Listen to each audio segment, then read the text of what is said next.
मध्य प्रदेश के मंत्रालय यानी वल्लभ भवन में बीते 9 मार्च को जो भीषण आग लगी थी, उसमें कई सरकारी फाइलों के साथ ही प्रदेश के हजारों युवाओं का भविष्य भी स्वाहा हो गया है। यानी सबसे संवेदनशील मानी जाने वाली पटवारी भर्ती परीक्षा की जांच रिपोर्ट भी जलकर खाक हो चुकी है और पहली बार द सूत्र इसका खुलासा कर रहा है।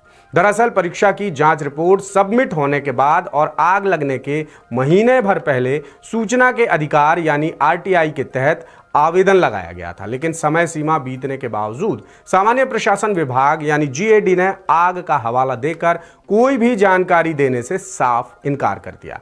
इसके बाद पटवारी भर्ती परीक्षा के एक उम्मीदवार ने जीएडी में पीएस मनीष रस्तोगी के दफ्तर में फोन लगाया। वहां अमर सिंह रावत नाम के शख्स ने फोन उठाया और उम्मीदवार के सवालों के जवाब दिए। ये पूरी बातचीत द सूत्र के पास एक्सक्लूसिवली उपलब्ध है और इस बातचीत से यही खुलासा हो रहा है कि पटवारी भर्ती परीक्षा की जांच रिपोर्ट की हार्ड कॉपी आग में जलकर राख हो चुकी है। यानी रिपोर्ट के साथ ही प्रदेश के हजारों युवाओं का भविष्य भी खाक हो गया। यानी अब ये रिपोर्ट कभी सामने नहीं आ पाएगी। देखिए इंदौर से हमारे विशेष संवाददाता संजय गुप्ता की ये रिपोर्ट।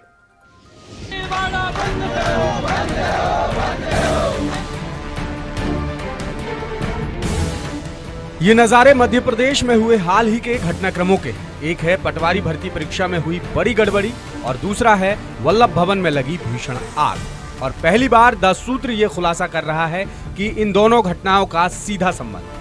पहली बार द सूत्र आपको बता रहा है कि हजारों युवा जिस जांच रिपोर्ट को सार्वजनिक करने की मांग कर रहे हैं, वो मंत्रालय की आग में जलकर राख हो चुकी है। यानी प्रदेश के हजारों युवाओं का भविष्य खाक हो गया।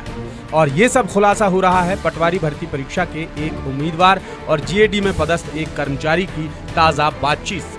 परीक्षा के उम्मीदवार ने पीएस मनीष रस्तोगी के दफ्तर के फोन नंबर 0755-270-8180 यानी 0755-270-8180 पर कॉल किया। वहां अमर सिंह रावत नाम के कर्मचारी ने फोन उठाया और उम्मीदवार के सवालों के जवाब दिए। ये पूरी बातचीत द सूत्र के पास उपलब्ध है और इससे यही खुलासा हो रहा है कि पटवारी भर्ती परीक्षा की जांच रिपोर्ट की हार्ड कॉपी आग के हवाले हो चुकी है। तो चलिए आपको सुनाते हैं पटवारी भर्ती परीक्षा के उम्मीदवार और जीएडी के कर्मचारी की बातचीत। सर, पटवारी भर्ती परीक्षा की जांच रिपोर्ट के लिए मैंने आरटीआई में आवेदन लगाया था, लेकिन 30 दिन हो गए हैं मगर कोई जवाब नहीं मिला। वल्लभ भवन में आग लगने की घटना हो गई है। एक विंग पूरी तरह से जल गया है, पानी भी डाला गया है जिससे कई फाइल्स जल गई हैं। कंप्यूटर सिस्टम से लेकर टेलीफोन भी बंद पड़े हैं। अभी इसमें देरी ही होगी। कुछ नहीं कहा जा सकता, कोई कुछ नहीं कर सकता।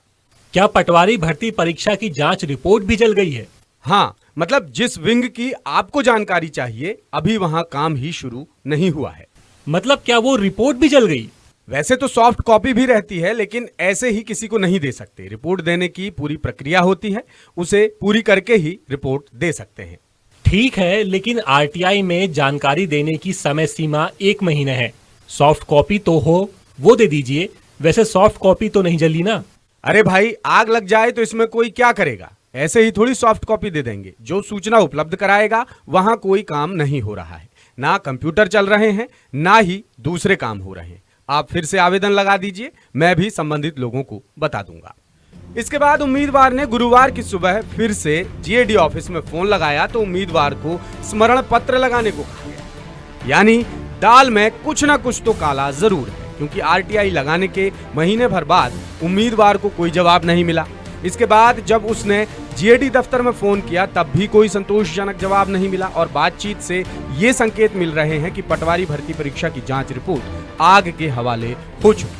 जबकि सरकार के जांच आयोग से कर्मचारी चयन मंडल यानी ईएसबी को क्लीन चिट मिलने के बाद उठे सवालों पर खुद मुख्यमंत्री डॉक्टर मोहन यादव ने मीडिया में एक इंटरव्यू के दौरान कहा था कि कोई भी व्यक्ति जांच रिपोर्ट हासिल कर सकता है, क्योंकि सरकार किसी को घर घर रिपोर्ट देने तो जाएगी नहीं। और हैरानी की बात भी देखिए कि आरटीआई लगाने के बावजूद जांच रिपोर्ट नहीं दी जा रही। जबकि एक और बड़ा तथ्य ये भी है कि वल्लभ भवन में जिस दिन आग लगी थी यानी 9 मार्च को, उसी दिन आरटीआई के तहत आवेदन की 30 दिन की समय सीमा पूरी हो चुकी थी, क्योंकि उम्मीदवार ने 9 या 10 फरवरी को ही आरटीआई लगा दी थी। और वैसे भी 30वां दिन आरटीआई के तहत अपेक्षित जानकारी हासिल करने की अंतिम समय सीमा, फिर आरटीआई लगाने वाले को इस संबंध में वक्त रहते कोई सूचना क्यों नहीं दी गई? ना ही आरटीआई का आज तक लिखित जवाब दिया गया। जब याचिकाकर्ता ने खुद 20 मार्च को जीएडी ऑफिस में फोन लगाया तो रिपोर्ट के जल जाने के संकेत मिले। विभाग की तरफ से खुद आगे आकर किसी भी तरह की आधिकारिक जानकारी नहीं दी गई। ना ही जीएडी फिलहाल ये बताने की स्थिति में है कि पटवारी भर्ती परीक्षा की जांच रिपोर्ट देंगे या नहीं, और अगर देंगे तो कब तक, और नहीं देंगे तो क्यों नहीं देंगे। अब आपको बताते हैं पटवारी भर्ती परीक्षा से जुड़ी कुछ अहम जानकारी। मार्च अप्रैल 2023 में परीक्षा को लेकर हुए विवाद के बाद तत्कालीन मुख्यमंत्री शिवराज सिंह चौहान ने जुलाई 2023 में जांच कराने के आदेश दिए। जांच की जिम्मेदारी हाईकोर्ट के रिटायर्ड जस्टिस राजेंद्र वर्मा की 1 सदस्यीय कमेटी ने की थी। 10 सूत्र ने पहले ही बता दिया था कि जांच रिपोर्ट 31 जनवरी से पहले आ जाएगी, और हुआ भी वही। जांच रिपोर्ट 30 जनवरी को सबमिट हो गई। 10 सूत्र ने 31 जनवरी की सुबह रिपोर्ट का खुलासा कर दिया कि परीक्षा को लेकर कमेटी ने ईएसबी को क्लीन चिट दे दी है, यानी कोई घोटाला परीक्षा में नहीं पाया गया। 74 पन्ने की जांच रिपोर्ट में क्या क्या पॉइंट्स हैं, जांच किस आधार पर हुई और कमेटी ने किस आधार पर ईएसबी को क्लीन चिट दी है, ये जानकारी अब तक सामने नहीं आई। जांच रिपोर्ट सार्वजनिक करने की मांग लेकर नेशनल एजुकेटेड यूथ यूनियन के साथ कई उम्मीदवार लगातार भोपाल और इंदौर सहित सभी जिलों में आंदोलन कर चुके हैं, आवेदन दे चुके हैं, लेकिन अब तक जांच रिपोर्ट सार्वजनिक नहीं की गई। यानी उम्मीदवार अभी भी किसी हालत में मानने को तैयार नहीं है कि परीक्षा में कोई घोटाला नहीं हुआ। और परीक्षा के उम्मीदवार और जीएडी के कर्मचारी की ताजा बातचीत में हो रहे बड़े खुलासे के बाद अब और भी कई सवाल सुलगने लगे हैं।